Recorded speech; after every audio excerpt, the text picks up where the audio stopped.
జిల్లాలో శానిటేషన్ ఎలక్షన్తో విజృంభిస్తున్న విషజ్వరాలపై BRS party జిల్లా కార్యాలయంలో మీడియా సమావేశం నిర్వహించారు. జిల్లా పరిషత్ చైర్పర్సన్ వసంత సురేష్ ఈ సందర్భంగా మాట్లాడుతూ 9 నెలలు పూర్తయిన కాంగ్రెస్ ప్రభుత్వం పాలన మెరుగుపడలేదని, రాయకల్ మండలం అల్లీపూర్లో 11 ఏళ్ల చిన్నారి జ్వరంతో బాధపడుతూ చనిపోయిన ఘటన కలిసివేసిందని అన్నారు. జిల్లా వ్యాప్తంగా విషజ్వరాలు ప్రబలుతున్న, ప్రాణాలు పోతున్నా ప్రభుత్వం అధికారులకు పట్టడం లేదని, డెంగ్యూ పాజిటివ్లు వచ్చినా వైద్యులు కనీసం అందుబాటులో ఉండటం లేదని, బ్లీచింగ్ పౌడర్ కు బదులు సున్నం చల్లుతూ మమా అనిపించే ప్రయత్నం చేస్తున్నారని ఆమె ఆగ్రహం వ్యక్తం చేశారు. ఓట్లేసి గెలిపించిన పాపానికి ప్రజలు ప్రాణాలతో చెలగాటం ఆడుతున్నారని, ప్రభుత్వానికి చీమ కుట్టినట్టు కూడా లేదని అన్నారు. ఇచ్చిన హామీలు అమలు చేయడంలో విఫలమయ్యారని, మహాలక్ష్మి, విద్యా భరోసా, ఫీజు రియంబర్స్మెంట్ విడుదల కాలేదని, 6 గ్యారెంటీలు ఒక్కటి అమలు కాలేదని అన్నారు. కార్యక్రమంలో పలువురు బీఆర్ఎస్ నాయకులు, కార్యకర్తలు తదితరులు పాల్గొన్నారు. రాష్ట్ర ప్రభుత్వం వచ్చి 9 మాసాలు అయిపోయినా కూడా కనీసం కూడా పరిపాలన ఎక్కడ చూసినా కూడా సక్రమంగా లేదు. నిన్న నేను అల్లిపూర్ గ్రామానికి, రాయకల్ మండల అల్లిపూర్ గ్రామానికి పరామర్శకు వెళ్ళినట్లయితే అక్కడ కేవలం చిన్నారి 11 సంవత్సరాల చిన్నారి జ్వరంతో బాధపడుతూ, ఎగ్జామ్ రాసొచ్చి జ్వరంతో బాధపడుతూ మరి చనిపోయినటువంటి సందర్భం నిజంగా కూడా చాలా బాధాకరం. గుండె బరువెక్కినంత బాధ అనిపించింది. అసలు ఆ తల్లి చెప్తా ఉంటే అసలు దుఃఖం ఆపుకోలేకపోయాను, అంత బాధ అనిపించింది. ఎందుకంటే అక్కడ అందరు పిల్లలు భోజనం చేస్తూ ఉంటే వాటర్ పోసిన తర్వాత ఎగ్జామ్ రాసిన తర్వాతనే నేను ఇంటికి వెళ్తా అంటే ఒక ఎగ్జామ్ రాపించారు, బాగా ఫీవర్ వచ్చిందని ఇంటికి వెళ్ళిన తర్వాత వెంటనే అకస్మాత్తుగా జైత్యాలు తీసుకొచ్చి మళ్ళీ కరీంనగర్ తీసుకెళ్ళే లోపే తను ఇక్కడనే కోమాలోకి వెళ్ళడం జరిగింది. అటువంటి పరిణామాలు చాలా జరిగినాయి. అల్లిపూర్లో కావచ్చు, ఇటు సారంపూర్ మండలం పెంబాట్లలో కావచ్చు, జైత్యాల్లో కావచ్చు, అర్బన్లో కావచ్చు, అసలు యావత్ జిల్లా వ్యాప్తంగా కూడా ఇంత విషజ్వరాలు ప్రబలుతున్నా కూడా అసలు ప్రభుత్వానికి కానీ, మరి ప్రజాప్రతినిధులకు కానీ, అధికారులకు కానీ ప్రాణాలు పోతున్నా కూడా వాళ్ళకు ప్రభుత్వానికి పడతలేదా అని చెప్పేసి ఈ సందర్భంగా బీఆర్ఎస్ పార్టీ పక్షాన మేము అడుగుతా ఉన్నాం. ఇవాళ డెంగ్యూ పాజిటివ్ చాలా వస్తున్నాయి, అయినా కూడా ఏ హాస్పిటల్లో వైద్యులు సరిగా అందుబాటులో ఉండలేదు, కనీసం మెడిసిన్ కూడా అందుబాటులో ఉండట్లేదు. మరి ఎందుకు ఇంత ఘోరంగా ప్రవర్తిస్తున్నారో అర్థమైతలేదు. కనీసం కూడా కలెక్టర్ గారికి ఇవాళ మేము రిప్రజెంటేషన్ చేసేది ఉండే, కలెక్టర్ గారికి చాలా రోజుల నుంచి కూడా వారిని సమయం అడిగి కనీసం గ్రామాలను, పట్టణాలను పట్టించుకోండి అని చెప్పేసి వారిని చాలాసార్లు రిక్వెస్ట్ చేసినాం. ఎందుకంటే గ్రామాలలోకి వెళ్ళి చూస్తే, పట్టణాల్లోకి వెళ్ళి చూస్తే ప్రతి వార్డులో కానీ, ప్రతి విలేజ్లో కానీ మరి పారిశుద్ధ్య కార్యక్రమాలు ఎక్కడ కూడా జరుగుతలేవు.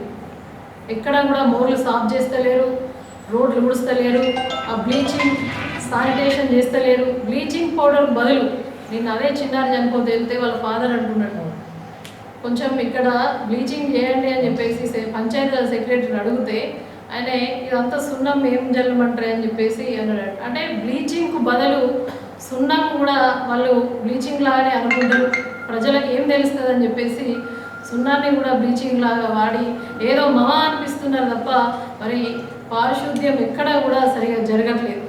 మరి ఎందుకు ఇంత నిర్లక్ష్యం? ప్రజలందరూ కూడా మీకు ఓట్లు వేసి గెలిపించిన పాపానికి ఇవాళ ప్రజల ప్రాణాలను పణంగా పెట్టుకుంటున్నారు. మరి మీకు కనీసం కూడా ఒక్కసారి కూడా మీరు మరి పారిశుద్ధ్యం మీద ఎక్కడ కూడా సమీక్ష జరపలేదు. ఇక్కడ ఉన్నారు మరి అభివృద్ధి కోసం మారినటువంటి ప్రజాప్రతినిధులు ఉన్నారు, మరి పాలకులు కూడా ఏ మాత్రం కూడా చీమ కుట్టినట్టు కూడా లేదు. మరి ప్రాణాలు పోతున్నా కూడా వాళ్ళకి చీమ కుట్టినట్టు కూడా లేదు.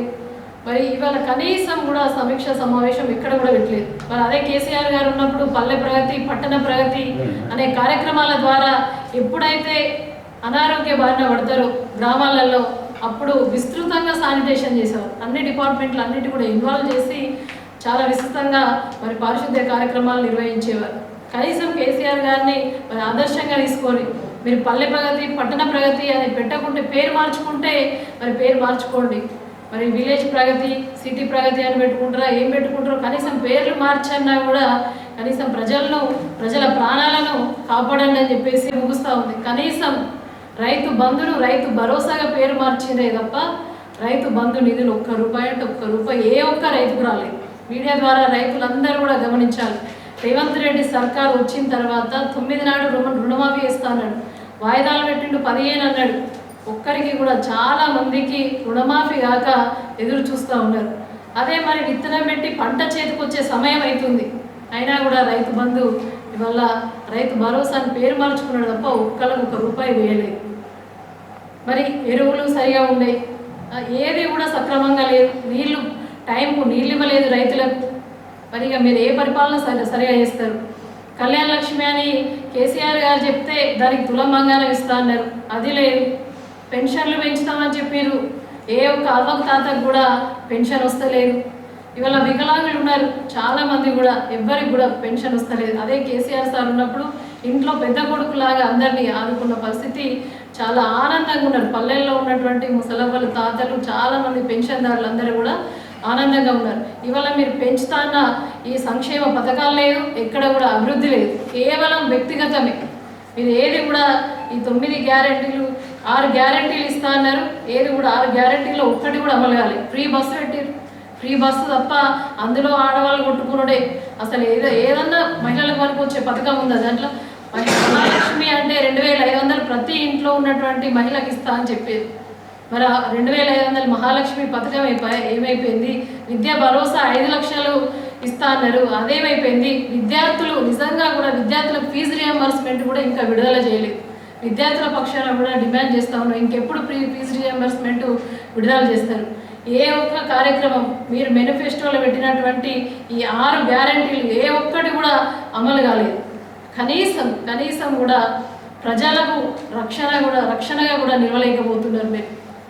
మరి ఇవాళ పంచాయతీరాజ్ మినిస్టర్ సీతక్క గారిని కూడా రిక్వెస్ట్ చేస్తూ ఉన్నాం మా పార్టీ పక్షాన, మీరు పంచాయతీరాజ్ మినిస్టర్, మరి మీరు పల్లెలు బాగుండాలి అని చెప్పేసి మిమ్మల్ని పంచాయతీరాజ్ మినిస్టర్ శాఖలో ఆ విధంగా మరి పొందుపరచబడి ఉంటుంది. కనీసం ఒక్కరోజన్నా సమీక్ష పెట్టిన పాపాన పోలేదు.